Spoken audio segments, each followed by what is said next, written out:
kita lanjutkan Pak Nyoman. Nah, kan berarti memang permintaan ada, penawaran ada juga. Kalau boleh tahu, kok mereka ini masih saja ya ada? Dari mana sih sebetulnya Pak peredaran Bali ini kalau boleh secara umum lah ya? Baik, terima kasih. Demand and supply ini adalah beriringan. Tapi bagaimana upaya-upaya kita dan strategi apa yang masih kita tempuh? Tadi sudah di awal saya sampaikan ada 3 pendekatan itu. Ya, soft power, hard power, yang terakhir smart power.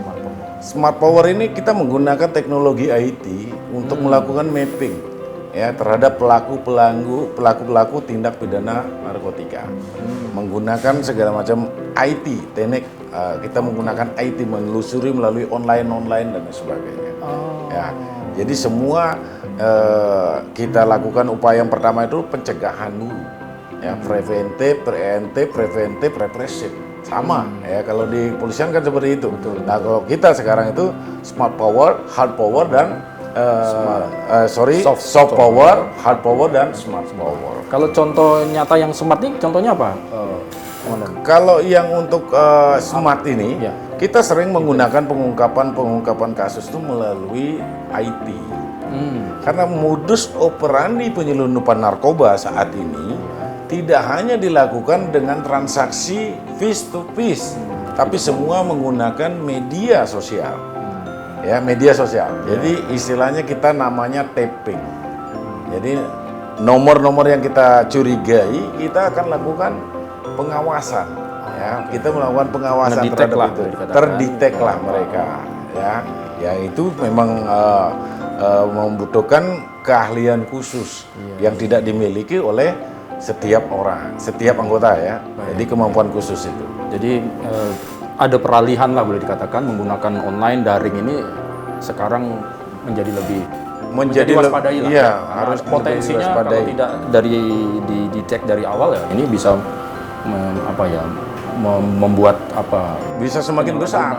Iya, karena dia menggunakan dunia maya. Jadi siapa A, B, C dan pengungkapan itu harus betul-betul dengan alat IT juga. Ya, oleh karenanya kami juga menghimbau pada saat kesempatan pertama ketika kita melakukan komunikasi, informasi, edukasi kepada masyarakat, sosialisasi ya, untuk senantiasa pola asuh dari keluarga ini sangat memegang peranan penting. Ya, jangan sampai orang tua gaptek juga sama alat komunikasi yang dipegang sama anaknya sendiri. Apalagi kalau sudah balik kampung nih. Apalagi udah balik kampung, ya kan? Jadi nggak tahu apa yang dibicarakan, dengan siapa dia berbicara, pada saat kapan dia komunikasi. Ini juga penting bagi kita untuk tahu, agar kita tahu perkembangan anak-anak kita. Ya, jadi kadang-kadang kan orang tua hanya tugasnya mencari duit, memenuhi kebutuhan daripada anaknya sendiri, tetapi nggak tahu kebutuhannya itu ternyata disalahgunakan oleh anak itu sendiri. Oleh karenanya perlu adanya pengawasan yang lebih dekat lagi ya. Jangan pernah putus komunikasi antara keluarga, anak, orang tua ya. Itu jangan sampai putus.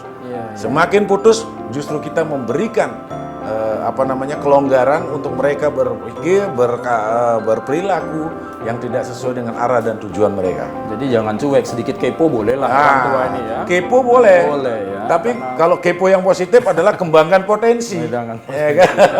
Jadi kembangkan potensi. Jadi ini memang perubahan, apalagi masa pandemi ini juga akhirnya memang proses melalui online, daring ini menjadi modus operandi yang diwaspadai juga, harus kuat juga. Nah, kalau kita tadi kan disampaikan juga bahwa pengen lebih dalam lagi sebetulnya Pak Man. Bagi korban, kalau kita bahasa kita ini kan mereka ini korban sebetulnya, ya korban. Kemudian, bagaimana tadi itu supaya tidak segan datang ke BNN, ya lingkungan di keluarga lah. Kadang-kadang kan gini. Pak Nyoman, kadang-kadang kan orang tua, saya udah malu anak saya nanti ketahuan ini nanti orang tua akhirnya udah saya diam-diam meskipun dia tahu atau tetangganya tahu tapi aku nggak, bodo amat lah kan urusan sana bukan urusan saya, meskipun tahu bisa jadi kok kayaknya dicurigai ada penggunaan narkoba misalnya di lingkungan. Apa Pak Man ini yang bisa disampaikan? Oke, terima kasih Mas Bambang. Inilah yang harus kita secara fokus ya, kita ingin mengajak masyarakat untuk tidak ragu-ragu, tidak usah khawatir kalau membawa pecandu atau lingkungan keluarganya yang seorang pecandu atau penyalahguna untuk datang ke kantor BNN dalam rangka rehabilitasi. Datang ke BNN, mereka ada 3 hal yang akan kita lakukan, yang kita jamin. Yang pertama, tidak akan ditangkap.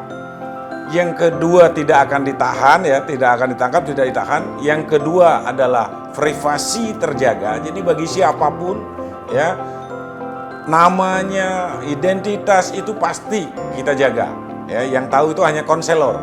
Yang ketiga, gratis, tidak dipungut biaya.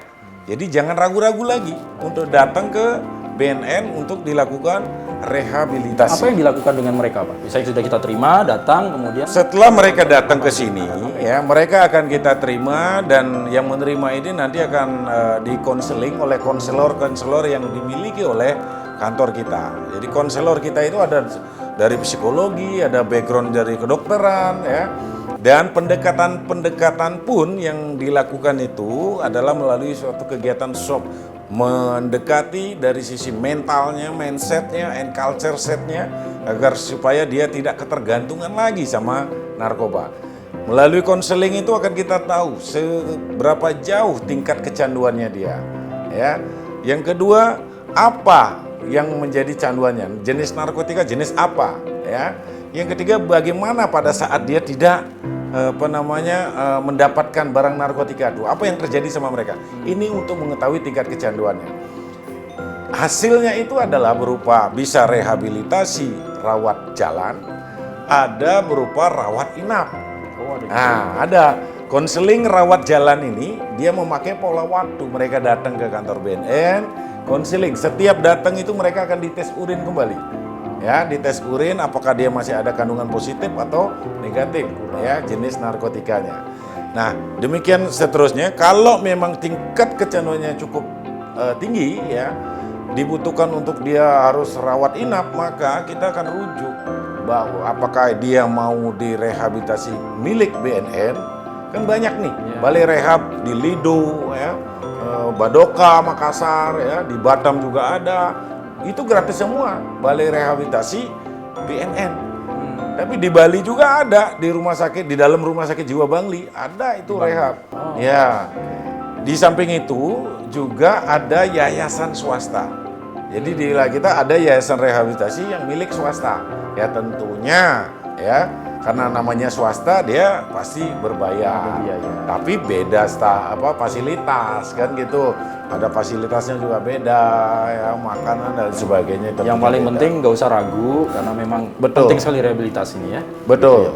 Jadi, kalau pertanyaan kemudian mengapa kok misalnya kita sudah rehabilitasi, kita pendampingan, relatively normally dalam tanda kutip kembali ke masyarakat, akhirnya kok kita dengar kabar balik lagi. Itu apa yang putus, apa yang salah, apa yang harus menjadi perhatian kita? Apakah peran keluarga, peran sistem tempat, atau sebetulnya kekuatan dari dia juga? Seperti apa sih, Pak? Terima kasih Mas Bambang. Memang itu fenomena juga. Manakala dia sudah pernah memakai narkoba, bahkan sudah menjalani proses hukum. Ketika dia kembali ke masyarakat, ya, kemudian dia menggunakan kembali. Ya, banyak yang bertanya kenapa bisa? Sepanjang yang bersangkutan belum ada kesadaran untuk pulih, maka itu akan terjadi secara terus-menerus. Sifat dari narkoba itu sendiri, ya, ada namanya adiktif, ketergantungan, udah jelas. Yang kedua ada toleran, ya. Yang ketiga adalah habitual. Ya, mereka kecenderungan akan kembali lagi karena apa? Sudah tahu bagaimana cara memperolehnya. Kedua, selama dia berada di dalam, dia kemungkinan juga bergaul dengan sesama pengguna. Ya, dia akan bertukar sharing dia, ya, sharing profit, ya. Jadi bagaimana caranya dan kenapa bisa ditangkap, kamu dengan siapa, dan mereka justru lebih care dengan sesamanya. Ya, oleh karenanya bagi keluarga atau lingkungan masyarakat yang ada keluarganya ada yang kecanduan, segera dibawa ke BNN untuk dilakukan rehabilitasi. Sekali lagi, Jangan rehabilitasi itu, jangan asumsinya datang ke BNN ditangkap. Tidak sama sekali. Itu adalah berita-berita bohong yang memang sengaja diedarkan atau dihembuskan oleh para bandar dan para pengedar agar barang-barangnya dia itu tetap laku di pasaran. Ini waspadai. Ya, yang kedua, hindarkan pergaulan-pergaulan yang memang tidak perlu. Ya, perlu untuk dilakukan pengawasan yang melekat continuous, komunikasi yang intens antar anak dan orang tua, hubungan komunikasi tetap harus terjaga. Ya. Jadi memang nggak boleh lelah lah ya Pak ya. Nggak boleh lelah. Ingat bahwa tindak pidana narkoba itu bukan seperti halnya tindak pidana umum ya, seperti street crime yang saya bilang kejahatan jalanan. Beda, ya. Modus operandinya juga beda, keinginannya latar belakangnya juga berbeda. Kalau street crime itu kejahatan jalan, memang sebagian besar sekarang ini pelaku street crime itu setelah dites urin kebanyakan positif narkoba.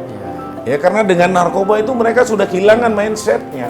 Mereka bisa berbuat apa saja yang dia mau untuk mendapatkan barang narkotika itu. Persis, waduh luar biasa. Nah, nanti kita lanjutkan, masih ada kesempatan satu segmen kita ngobrol-ngobrol nih, Pak Nyoman ya. Oke, Mas. Nah, saudara, kita lanjutkan Sapa Redaksi On Location setelah yang satu.